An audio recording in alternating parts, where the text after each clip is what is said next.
उत्तर प्रदेश की सियासत में सब कुछ ठीक होता बिल्कुल भी नजर नहीं आ रहा है। यही वजह है कि सूबे की सियासत को लेकर अब नए तरीके के कयास भी लगने शुरू हो गए हैं। कहा यह जा रहा है कि केशव प्रसाद मौर्य ने मुख्यमंत्री योगी आदित्यनाथ के विभाग से जवाब मांगा है। जवाब दरअसल संविदा भर्ती और आउटसोर्सिंग को लेकर मांगा गया है।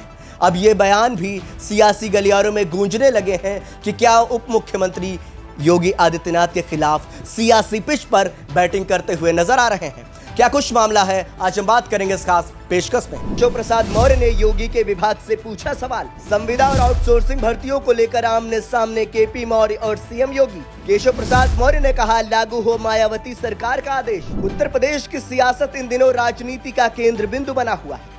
दरअसल सीएम योगी और उप मुख्यमंत्री केशव प्रसाद मौर्य की टसल अब जग जाहिर हो चुकी है और यही वजह है कि दोनों ही एक दूसरे पर टिप्पणी करने का कोई मौका नहीं छोड़ रहे हैं।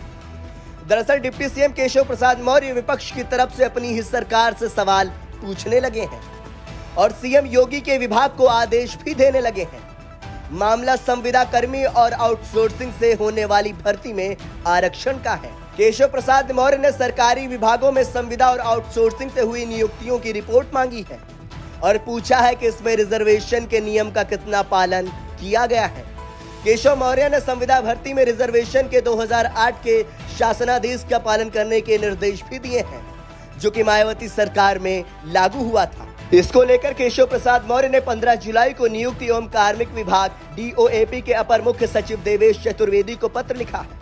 इसमें उन्होंने कहा कि विधान परिषद के प्रश्नों की ब्रीफिंग के दौरान कार्मिक विभाग के अधिकारियों से आउटसोर्सिंग और संविदा पर कार्यरत कुल अधिकारियों और कर्मचारियों की जानकारी मांगी थी, लेकिन यह जानकारी कार्मिक विभाग के पास नहीं थी। 69,000 सहायक अध्यापक भर्ती में आरक्षण का मसला भी उठाया। केशव प्रसाद मौर्य ने सीएम योगी को पत्र लिखकर 69,000 सहायक अध्यापक भर्ती में आरक्षण की विसंगति के बारे में चयनित 6,800 आरक्षण वर्ग के अभ्यर्थियों को नियुक्ति देने का मुद्दा भी उठाया है। डिप्टी सीएम केशव प्रसाद मौर्य ने राष्ट्रीय OBC आयोग के आदेश के तहत 69,000 सहायक अध्यापक भर्ती परीक्षा 2018 में उत्तीर्ण अंक में OBC के अभ्यर्थियों को 5% छूट देते हुए संशोधित परिणाम जारी करने का भी मुद्दा उठाया है।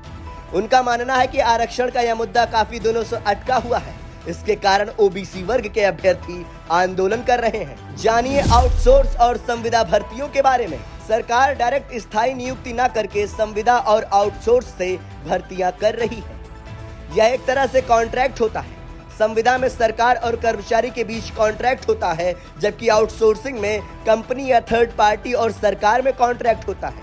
कंपनी या थर्ड पार्टी सरकारी विभागों में कर्मचारी उपलब्ध कराती है। इससे सरकार को काफी फायदा होता है। ऐसे कर्मचारियों को सरकारी कर्मचारी की तरह मूल वेतन नहीं मिलता, सरकारी सुविधाएं भी नहीं मिलती। साथ ही सरकार जब चाहे कॉन्ट्रैक्ट खत्म कर सकती है।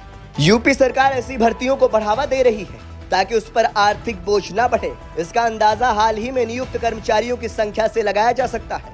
यूपी में 2017 में भाजपा की सरकार बनी थी। तब से 2023 तक संविदा से 56,491 और आउटसोर्सिंग से 2,75,497 भर्तियां सरकारी विभागों में की गई हैं।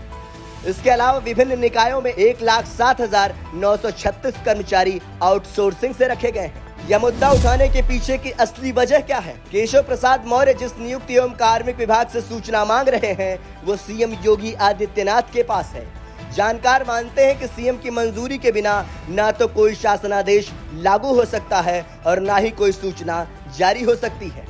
अब केशव प्रसाद मौर्य इसी आधार पर योगी को घेर रहे हैं। पत्र लिखकर उन्होंने एक तरह से विपक्ष को बड़ा मुद्दा भी दे दिया। हालांकि यह पहला मामला नहीं है। दरअसल पत्र लिखने के एक दिन पहले यानी 14 जुलाई को प्रदेश कार्य समिति की बैठक में उन्होंने कहा था कि सरकार से बड़ा संगठन होता है, संगठन सरकार से बड़ा है। इसके अलावा केशव प्रसाद मौर्य कैबिनेट की बैठकों में भी शामिल नहीं हो रहे हैं।